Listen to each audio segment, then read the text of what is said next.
Hello বন্ধুরা, চলে আসলাম তোমাদের সামনে নতুন একটা রান্নার রেসিপি নিয়ে। তো অনেক ধরনের ব্লগই তো তোমাদের সাথে শেয়ার করি। তো একদিনকে এই মেটে পটলের রেসিপিটা আমি শেয়ার করেছিলাম ফটো তুলে আর কি। তো অনেকে জানতে চেয়েছিল কীভাবে রান্না করেছি। তো এটা আমিও আরেকজনের থেকেই শিখেছি, আমার ননাসের থেকে। তো ওই দিদিভাই একদিন নিয়ে এসেছিলো রান্না করে। তো বলছিল এভাবে এভাবে রান্না করতে হয়। তো দিদিভাই আমাকে দেখিয়েও দেয়নি, তো জাস্ট বলেছিল এভাবে এভাবে করতে হয়, তারপরে আমি ট্রাই করেছি।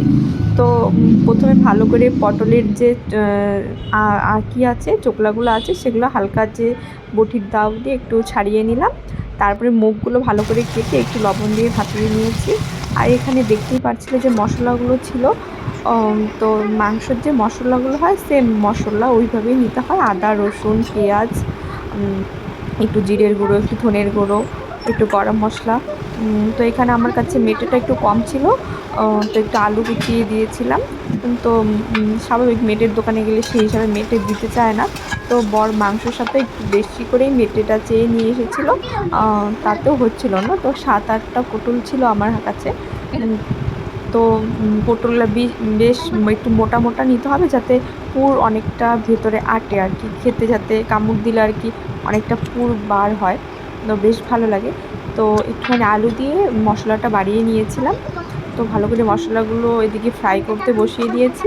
আর এখানে আমি পুরগুলো মানে সরি পটলগুলোর থেকে ভেতরের যে বীজগুলো আছে সেগুলো বার করে নিচ্ছি। তো এটা আগেও করতে পারতাম, পটলটা যখন কাঁচা ছিল তখন ভাপানোর আগে আর কি, কিন্তু আমার ভাপিয়ে তারপরে এভাবে বীজটা বার করতে সুবিধা মনে হয়, তাই আমি ভাপিয়ে বার করেছি। তোমাদের যদি মনে হয় আগে বার করবে, আগে বার করতে পারো।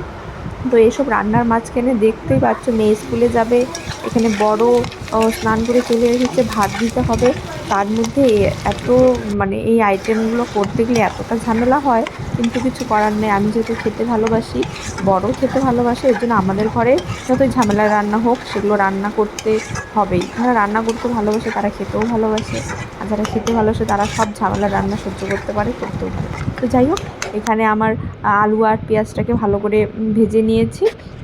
আর হচ্ছে গিয়ে মশলাগুলো দিয়ে ভালো করে কষিয়ে নিয়েছি, মেটেগুলোও দিয়ে দিয়েছিলাম। তারপরে ভালো করে মশলাটা কষানো হয়ে গেছে। এখানে আমি এখন পুরগুলো ভরে নেব। তো মশলাটা অনেকক্ষণ আগেই আমি নামিয়ে রেখেছি, দেখতেই পাচ্ছ। এখন মেয়ে স্কুলে চলে গেছে, এখন ঠান্ডা মাথায় আস্তে ধীরে সব কাজ করব। বড় খাওয়া দাওয়া করে চলে গিয়েছে, আমিও মাঝখানে খেয়ে নিয়েছি। তো পুরটা ততক্ষণে ঠান্ডা হয়ে গেছে। তো পটলগুলো হালকা তেলে ভেজেছিলাম, ওটার ক্লিপ নেওয়া হয়নি। আর হচ্ছে গিয়ে একে একে আমার সব পটল ভরা হয়ে গেল। এভাবে পুরগুলো পুরে ভরে নিয়েছি। আর অল্প একটু মশলা যে কষিয়েছিলাম ওটা রেখে দিয়েছিলাম কড়াইতেই। তো ওই মশলাটার মধ্যে হালকা একটু জল দিয়ে ভালো করে পটলগুলো দিয়ে হালকা নাড়াচাড়া করবে, যাতে পুরগুলো না বার হয়। তো আমি দিয়েই ঢাকা দিয়েছি, যাতে পটলগুলো একটু ভালো করে মজে যায়।